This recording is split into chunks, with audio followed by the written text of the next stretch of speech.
The story of the kings and queens of England is more surprising than you might think. It's a fine drama, 1,000 years of tales of lust and betrayal, of heroism and cruelty, of mysteries, murders, tragedies, and triumphs. The story of the Stuarts is, when you think about it, the most surprising of all.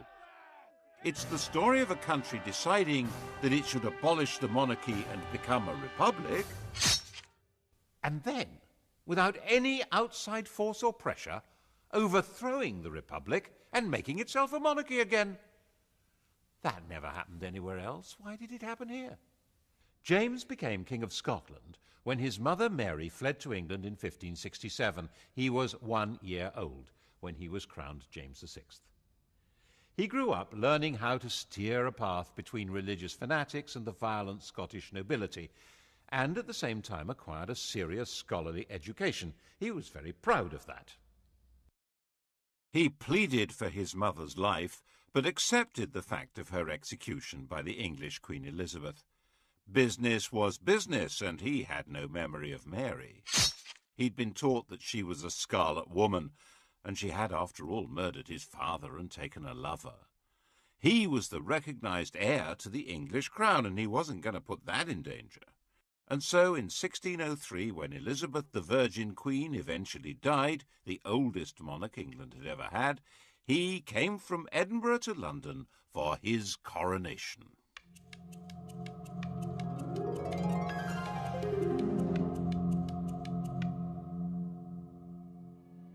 He was openly bisexual. The word in London was that Elizabeth had been a king, and now they had James the Queen.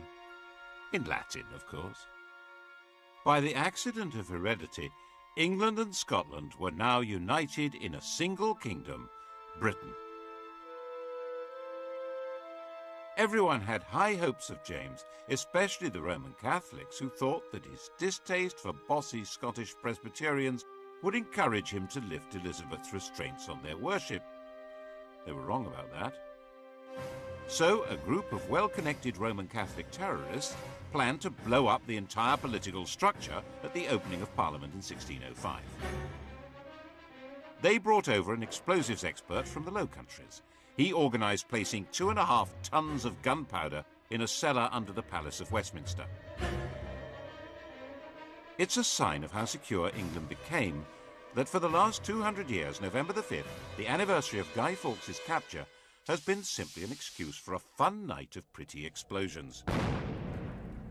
Today, of course, in the shadow of 9/11, 5/11 has a more chilling resonance. Al-Qaeda terrorism has tainted many people's idea of Muslims, which perhaps makes it easier to understand how Fawkes' terrorism affected people's idea of Roman Catholics. Actually, James himself was more sympathetic to High Church than to Low, because the followers of Protestant sects did not want priests and bishops to do religion on their behalf. In the Protestant view, the godly man has his own Bible, the devil's agent is a priest with a Catholic prayer book.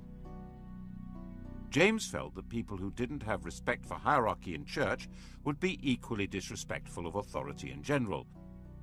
No bishop, no king was his fear. And the authority of the king was very dear to him. He spelled out his ideology in masks, theatrical balls, in his new banqueting house in Whitehall. His intellectual take on the job was that he was God's deputy and that he ruled by divine right as the absolute sovereign power in England. Having been raised in Scotland, he was rather baffled by the idea of common law, the notion that law was in the hearts and minds of the people, expressed through the precedents of the courts and their juries of ordinary folk. But this was the essence of the English system.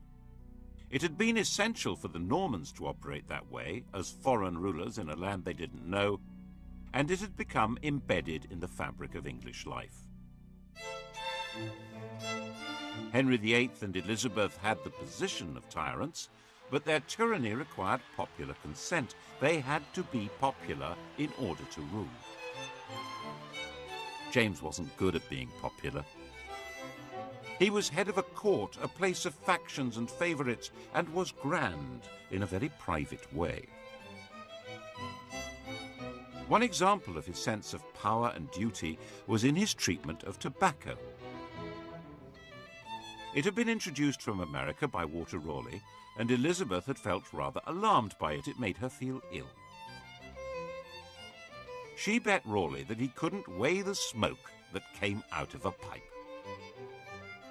Raleigh knew how to perform. He weighed an ounce of tobacco, smoked it, weighed the ash, and the missing weight was the smoke. Elizabeth laughed and paid up, saying she'd seen men turn their gold into smoke, but this was the first time she'd seen smoke turn to gold. James's whole approach was different. He disliked smoking and felt it was his duty to protect his subjects.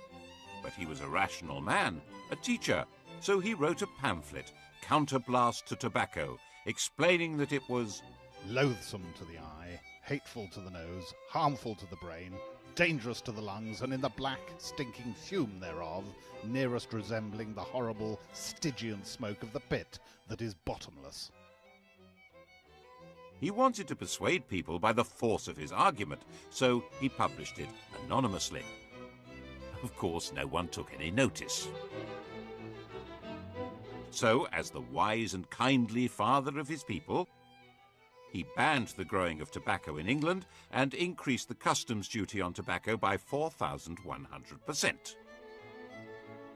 And reissued the pamphlet with his name on it. His whole approach was based on rational thought, not an English habit, and what he saw as the absolute authority of a king, also rather foreign to them.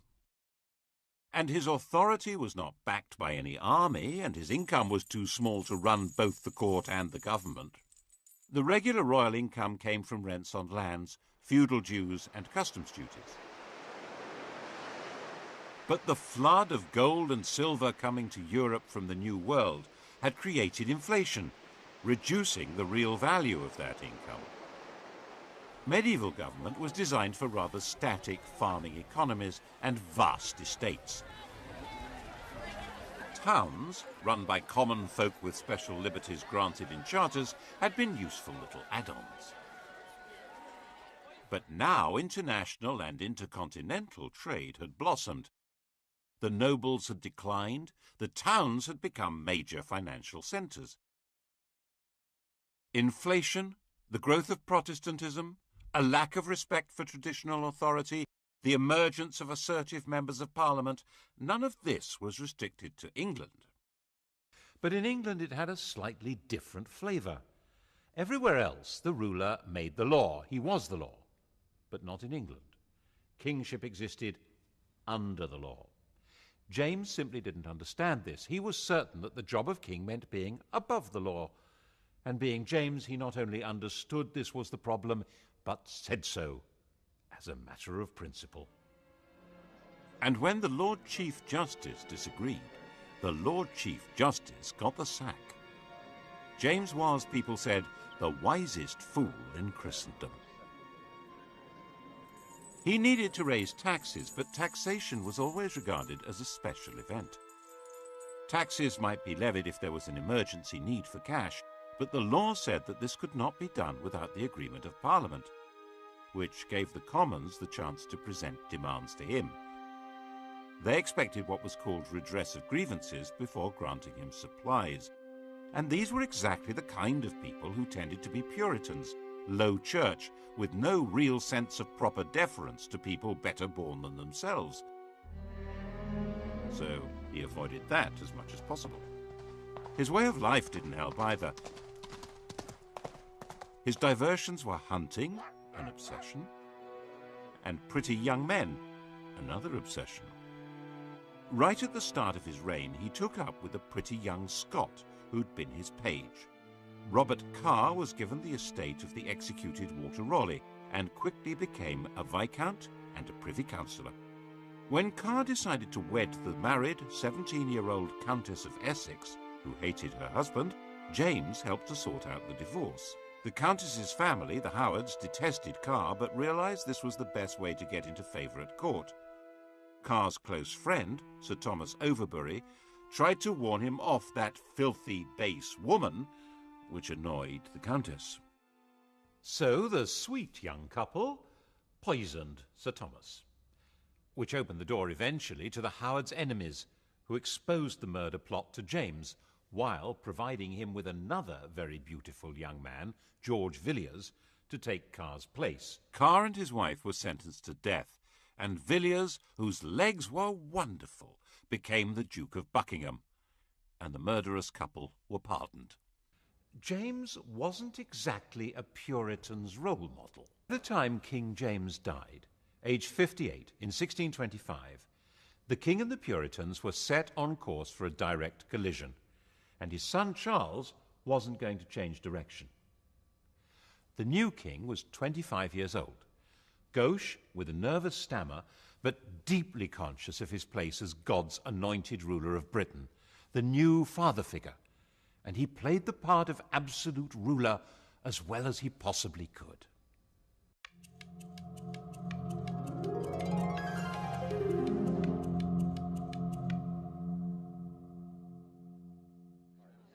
Of course, it was not the part that the Puritan merchants and gentry wanted played. They refused to grant taxes without being allowed a role in government, so Charles tried to manage on the sources of revenue that didn't need parliamentary approval. The most celebrated example was when he levied ship money. An ancient law was unearthed obliging seaports to provide ships in times of war. True, there was no war, but there were pirates, weren't there? In 1634, Charles made his demand and told the ports they could pay cash instead, ship money. This engraving was published to make people proud of paying up. And then the next year he extended the demand to inland communities. Otherwise, it would be unfair. It was obvious that if he got away with this, he'd have reinvented taxation under another name and would never need Parliament at all. The entire nation had steam coming out of its ears. One wealthy Buckinghamshire man, John Hampden MP, refused to pay and was hauled into the Court of Exchequer. Hundreds of people tried to jam into the court to watch.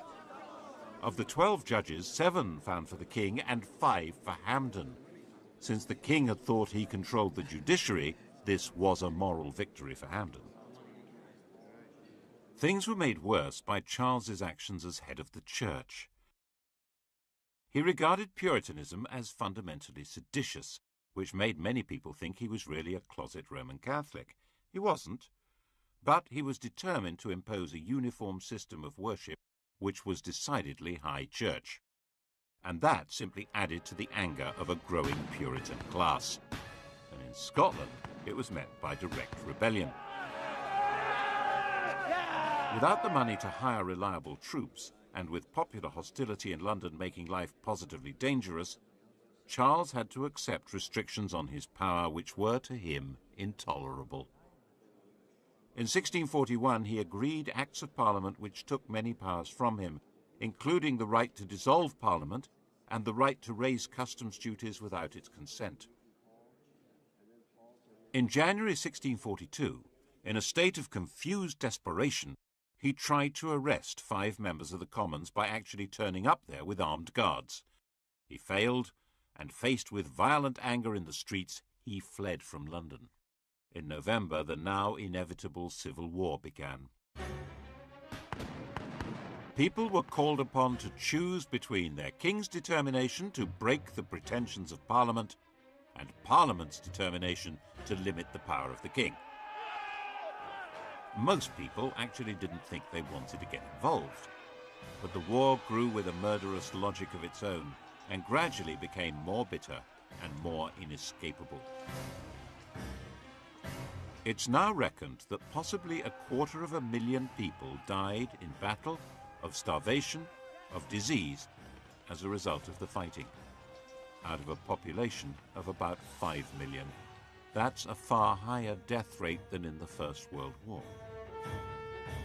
When the war ended in 1646 with the defeat of Charles's forces, an attempt was made to negotiate a settlement, But Charles was a dishonest negotiator, simply using this opportunity to try and organise the conquest of England from Ireland and Scotland. And then something quite new happened. In the brief and decisive Second War, the parliamentary army developed a revolutionary will of its own. When Charles was recaptured in 1647, Parliament tried to disband its forces, but General Fairfax and his men proclaimed that they were not a mere mercenary army and flatly refused to go home. Their job wasn't finished. The revolution had to be completed. They said it had to be established that the House of Commons was the supreme authority of England, and the king was, but at the most, the chief public officer of this kingdom, and accountable to this house. That was in September 1648. The Commons said, "Don't be so silly." You are exceedingly deceived, for God gives the king his authority. The army wasn't happy with that, so it crushed Parliament. It occupied London, used St. Paul's as the cavalry stables, and looted the treasury. 45 MPs were arrested, 146 were barred. The rump that remained were in effect the members chosen by the army, who would do what it wanted, which was to put Charles on trial for treason for levying war against the Parliament and Kingdom of England. The Rump Parliament, as people called it, resolved that they could make laws without the consent of the king or of the House of Lords, and then passed a law setting up a court to try the king. Charles said that he didn't recognise the court, as someone needed to explain to him what authority it possessed. On the 27th of January 1649, this court condemned him to death. Charles was taken to the banqueting house, that theatrical set built by his father for dramatic presentations in which the scripts were all about the glory of royal power. It was no longer used for those masks. Charles had commissioned Rubens to make paintings for the ceilings, and they were too precious to be damaged by candle smoke. The ideology of the performances had now been put on permanent display by Rubens. The paintings celebrated James's absolute rule, casting out war and discord, bringing peace, harmony, order, and prosperity to a grateful people. Charles, the small, dignified, stuttering man who'd commissioned the work and presided over the reality that flowed from it, was marched out through a window onto a specially constructed platform. He wore a thick vest so that he would not shiver with cold, which might be mistaken for terror. And on that stage he knelt with calm dignity, and his head was cut off.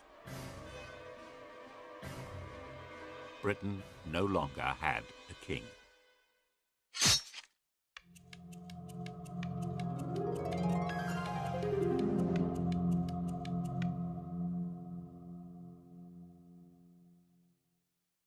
A week after the execution, Charles II was proclaimed king in Scotland. But Charles I's 18-year-old son wasn't there. He was in the Netherlands. He'd fled to France with a group of supporters 4 years earlier, and his one brief attempt to provide military help to his father in the Second Civil War had been a failure. His object now was to find a way of recovering his father's throne, and to hell with that stuff about being an absolute monarch. He landed in Scotland in 1651 and was prepared to sign up to whatever was asked of him, including agreeing to his father's blood guilt and his mother's idolatry, and becoming Presbyterian. If that's what it took to be proclaimed king, do it. The new English Republic wasn't going to stand for this, of course. The army, commanded by Cromwell, took over Scotland. Charles's forces were finally defeated at Worcester. If he'd been caught, he would probably have been killed. The story of his escape, disguised as a Worcestershire yokel, became a famous legend. At one point, he spent all day hiding with a companion in an oak tree while the Roundheads searched for him below. It became a celebrated story in a way that didn't bode well for the Republic. Charles looked dashing and daring, while the Roundheads looked ridiculous, incompetent, and heavy-handed. Throughout his 6 weeks' flight, he remained cheery, polite, and very resourceful, ending up in the George Inn at Brighton. It's interesting that none of the 3 or 4 dozen people who recognized him were moved to betray him, either by the potential death penalty they faced or the £1,000 reward they could collect. He got away to France, then to Germany and Brussels, living in a kind of limbo, short of money and with no coherent plan of return. So how did he do it? After the execution of Charles I, England was a republic. Look at what happened to the design of the Great Seal, the official mark on statutes and proclamations. Here's Charles's seal, the seal of a king. He canters on horseback with his greyhound running alongside, and the Latin motto means Charles, by the grace of God, King of Great Britain, France and Scotland, defender of the faith. After his execution, the new republic was in theory ruled by the House of Commons, so instead of a king's seal, the Great Seal was the seal of the House of Commons. It shows the Commonwealth, a map of Britain, and on the other side are the Commons themselves. And the motto simply says, 1651, in the 3rd year of freedom by God's blessing restored. In English. Didn't last, though, because the real power wasn't the House of Commons. It was the army. For a while, the army was too busy to take much notice of England. It was occupied with the destruction of Ireland, where a large part of the population were irredeemably loyal to Catholicism and the monarchy. But when it finally turned round and looked at England, it found that there still hadn't been a thoroughgoing Puritan revolution. So, in 1653, Cromwell, the army's most powerful general, cleared the Commons at sword point and installed a new parliament, which he thought would be more capable of bringing about a revolutionary transformation of society.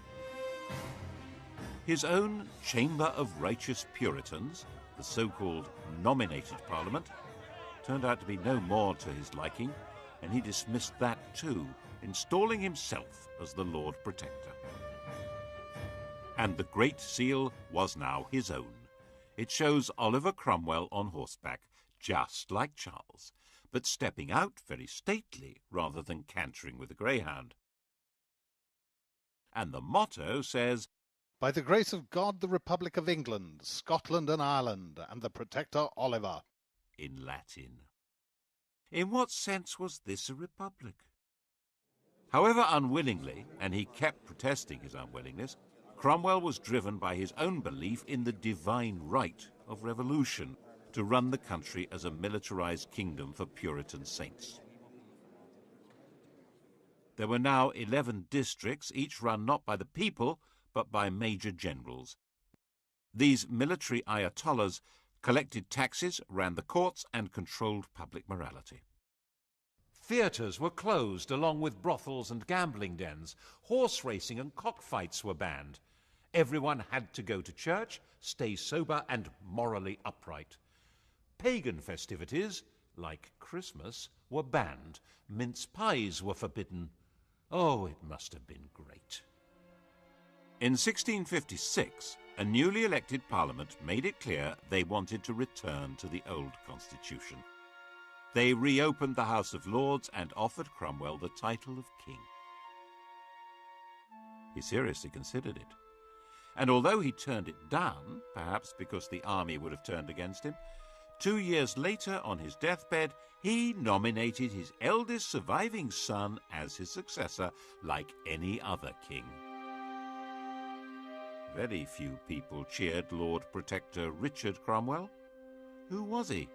Not crowned, not acclaimed, not the leader of an army. People called him Tumble-Down Dick, and that's pretty much what happened.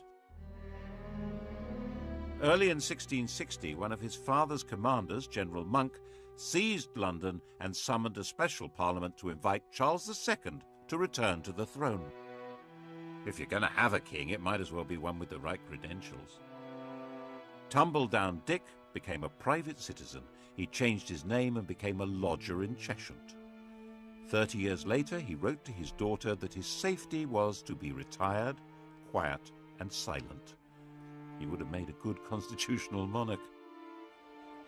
But while the English may not have been quite sure what they did want, they now knew exactly what they didn't want. Anything run by soldiers or Puritans. No matter what else would happen in the world, England would never again let a military man have any political power. And a deep and abiding suspicion had been created of anyone who looks like a revolutionary or a religious enthusiast. Actually, this explains a lot about English history. Most countries were at some time in the last 300 years infected by revolutionary fervour or ideological passion, but England, it seems, has been vaccinated. It's been pretty much immune to political feverishness. Still is, I think.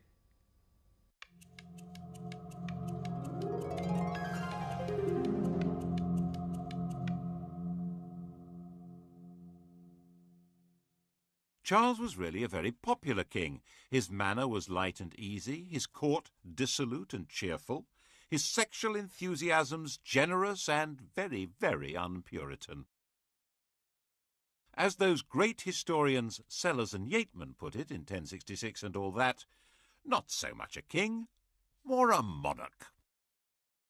The years since his father's execution were called the interregnum, and the idea was to pretend that nothing much had really happened.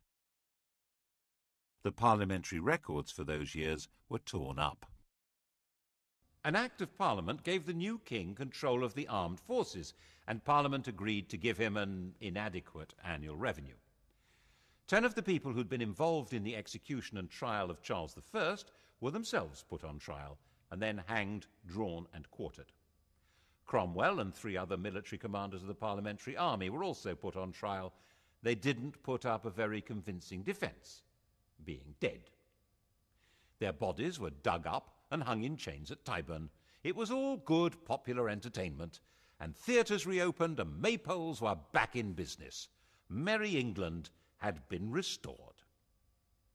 Charles had given a written promise of pardons, arrears of army pay, and what was called liberty of tender consciences in religious matters. He also confirmed land purchases made during the interregnum, which helped maintain stability, but was a bit of a blow to cavaliers who'd lost their wealth and their land by being on the wrong side. In a way, the sense of a new beginning was strengthened by the destruction of the capital by plague and fire.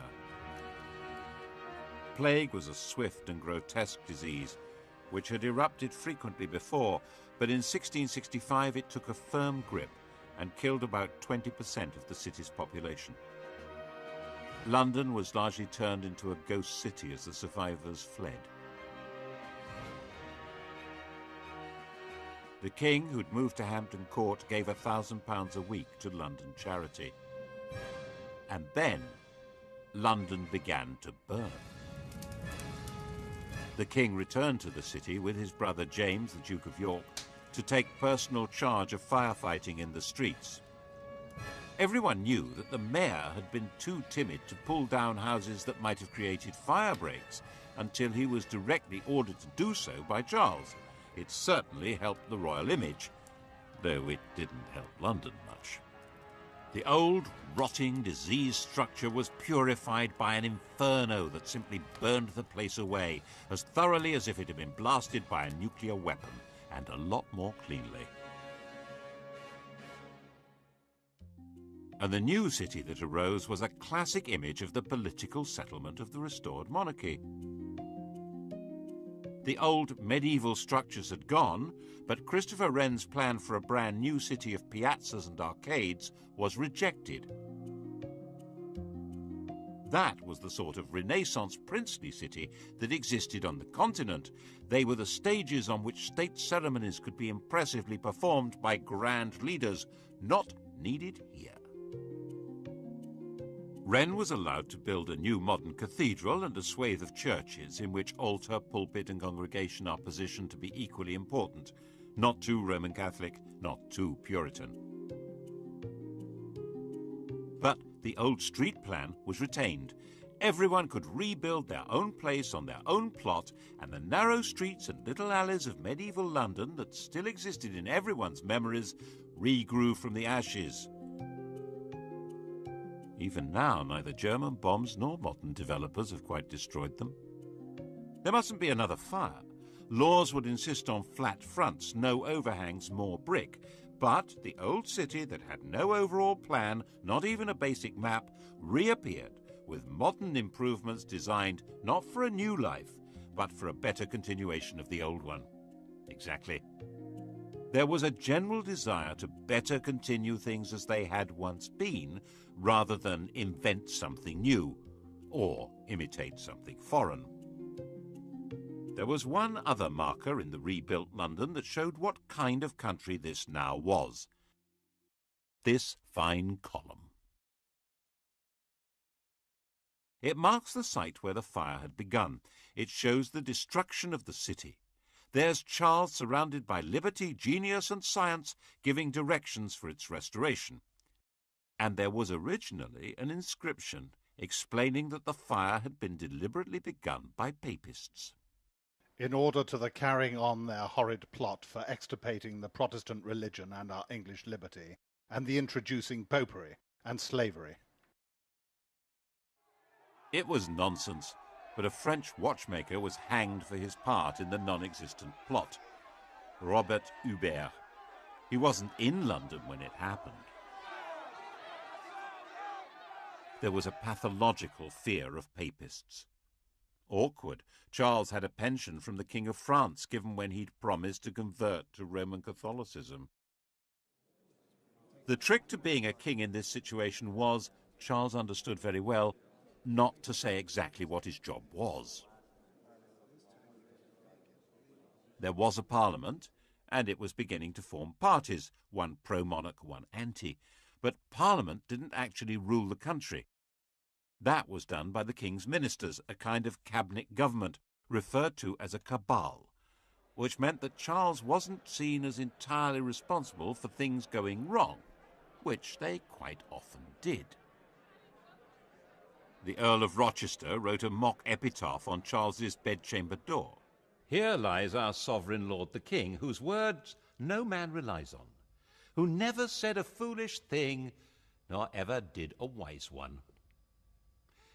Charles saw it next morning and said, "Quite right. My words are my own, but my acts are the acts of my ministers." Charles died in 1685, 54 years old. On his deathbed, he converted to Roman Catholicism. He had no legitimate child left alive. The next in line to the throne was his brother James, who was already a Roman Catholic. This really wasn't going. James II was only 3 years younger than Charles II. He was the oldest man ever to have succeeded to the throne. To start with, nothing much seemed to have changed. Both brothers had led quite similar lives. Both were enthusiastic womanizers. Both seemed reasonably pragmatic. But the way James handled his first big crisis began to create alarm.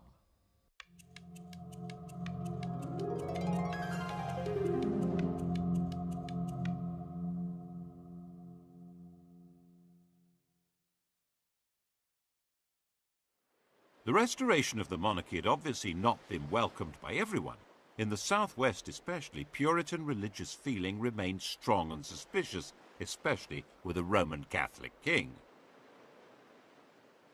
Charles II had an illegitimate son, the Duke of Monmouth, who was a Protestant. Rumours began to spread that he was actually legitimate, the true heir to the throne. Monmouth came over from the Low Countries and began a rising in the southwest, where he was proclaimed King Monmouth.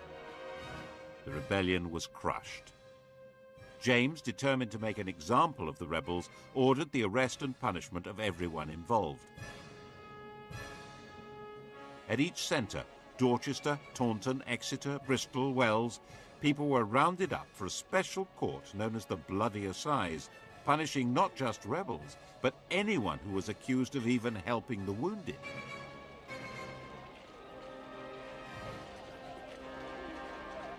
Around 230 people were executed, some hanged, drawn and quartered, and about 850 were sent to labour in the West Indies for 10 years. And many more, of course, were fined and had property confiscated.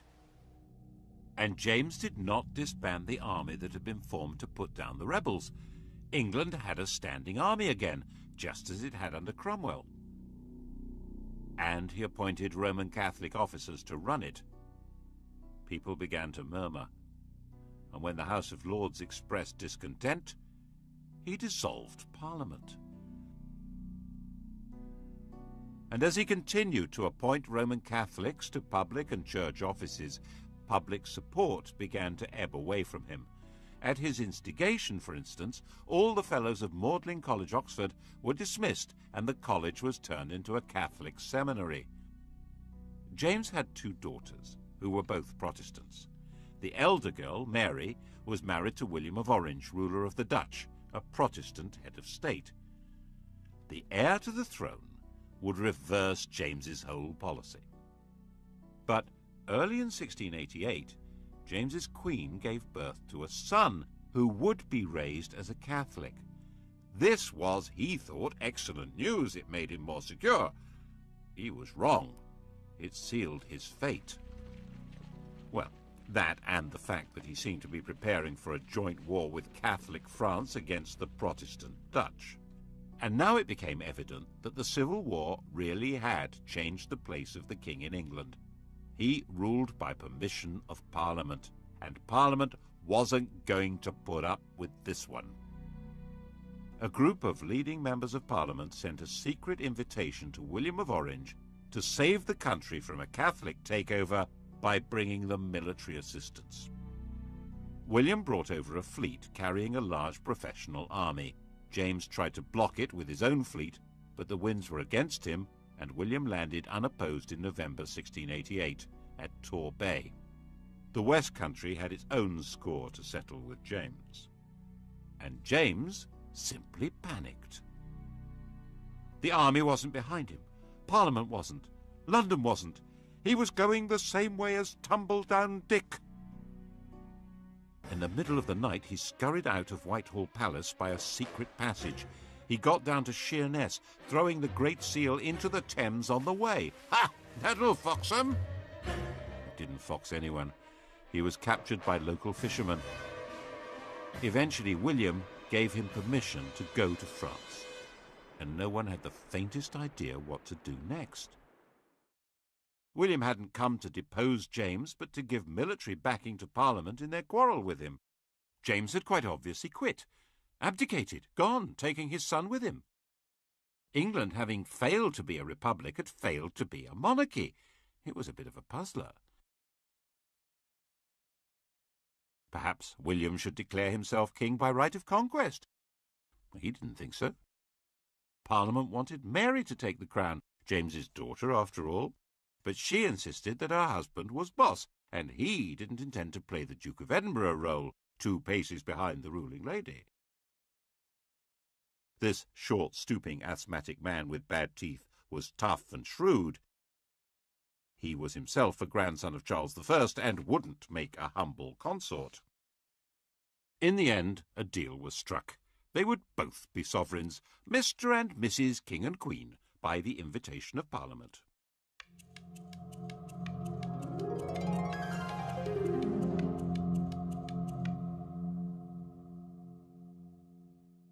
And they had to sign up to some basic rules. No standing army unless Parliament agreed to it. No raising of money without Parliament's approval. No royal power to lay down the law. The King and Queen couldn't appoint or punish judges.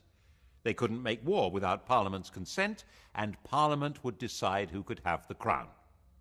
And it wouldn't be a Roman Catholic. All the questions posed by the Civil War were finally answered, and it was called the Glorious Revolution, because in the end, the whole basis of royal power was redefined without anyone being killed at all. Except in Ireland, of course. James, with French backing, decided to make a comeback through Ireland. It was, after all, one part of Britain where a Catholic king could expect some enthusiasm. Protestant settlers had been brought into Ulster, and they held Londonderry and Enniskillen against the Catholic regiments. Eventually, in 1690, there was a showdown between William's Anglo-Dutch-Danish army and James's Franco-Irish one at the River Boyne. James was beaten in a battle which has cast a grotesquely long shadow over Ulster. The annual celebration there of the Protestant victory has never lost its 17th century passion. The irony is that this was not a religious war at all. It was a war to contain the ambitions of France, and the Pope was actually firmly on the side of William of Orange. The Vatican was more anti-French than it was anti-Protestant. The Orange men at the Battle of the Boyne were actually fighting for the Pope as well as King Billy. And Billy, of course, was not exactly English. His native tongue was Dutch. William, a serious man, ended up spending much of his time on the continent, so in effect Mary did become the sovereign of England. But at the end of 1694, she died of smallpox.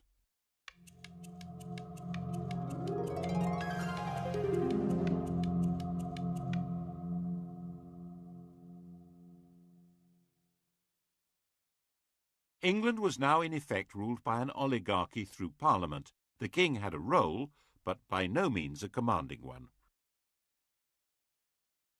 Part of that role, as he saw it, was to push forward religious tolerance in a fundamentally intolerant country.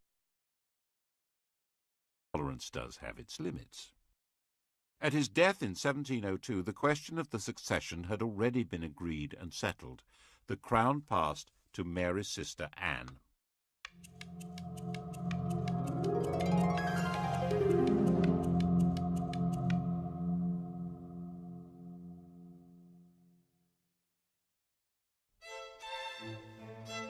Anne was married, as Mary had been, to a foreign prince, but her husband, Prince George of Denmark, was no William of Orange. He was a lazy alcoholic, and while Anne was willing to let him be naturalized as an Englishman and notional head of the army and navy, she was queen and he was a subject. No married queen had ever ruled alone before Anne, and she played it very regally.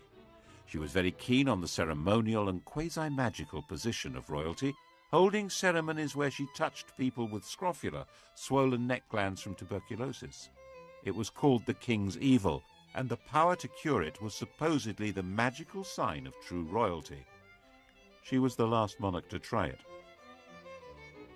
Kings had male favourites, Anne had female favourites. The first and closest was Sarah Churchill, the wife of the Duke of Marlborough. They called each other by pet names. The Queen was Mrs. Freeman. Sarah was Mrs. Morley. Mrs. Morley's husband was England's leading military commander and the architect of a stunning victory at the Battle of Blenheim that placed England in a dominant position in Europe. But England's Queen did not decide who to fight or when to fight or how to fight. Politics was no longer really her business. Even when in 1707 England and Scotland were formally and permanently united by the Act of Union, it was not Anne's doing, but Parliament's. Anne did, it was true, refuse to sign one Act of Parliament at around that time, but it was a very minor technical issue, not a real challenge to the power of the politicians.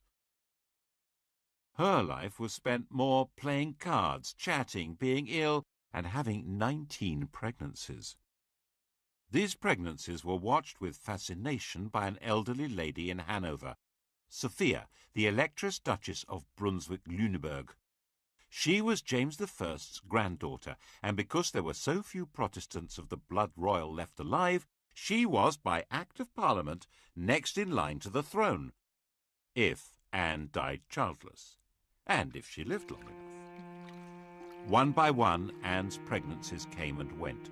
14 miscarriages and stillbirths, 5 live births, but by the time Anne was widowed in 1708, all of them were dead.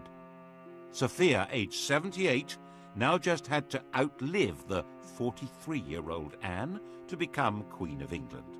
Anne was a sick woman. Sophia was tough as an old boot. She knew she could do it. But in 1714, Sophia received an outrageous letter from Anne. Anne had somehow got the impression that Sophia was going to secretly send her son George to England in some kind of plot, and she told Sophia that would not be allowed. Sophia, now 84, was shocked, and the shock killed her, just 9 weeks before Queen Anne died. Sophia had failed. but her son George would now be king. In theory, a very weak constitutional monarch, but that hardly explains why 65 years later Englishmen launched a new war against royal tyranny and thousands were killed. England's royalty hadn't exactly packed up and disappeared, but the story of what they had done will have to wait for the next episode.